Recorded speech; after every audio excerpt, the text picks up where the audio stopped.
కటిక దరిద్రంతో బాధపడుతూ పక్క ఇంటి వారికి కూడా చెప్పకుండా ఇల్లాలు కూడా అటువంటి తల్లి.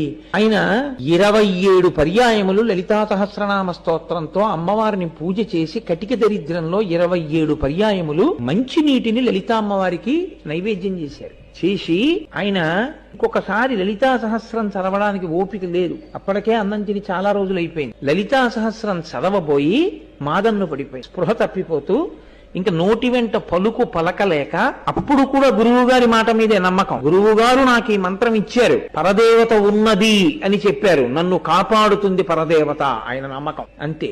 ఆయన సొమ్మసిల్లిపోయారు పూజామందిరం. పరదేవత నిజంగా వచ్చి కూర్చుని ఆయన తల ఎత్తి చేత్తో పట్టుకుని పాయసాన్నం తీసి ఆయన నోట్లో పెట్టి పసిబిడ్డకి తినిపించినట్లు తినిపించారు అంతే. ఇక రాఘవనారాయణ శాస్త్రి గారి జీవితంలో వెనక్కి తిరిగి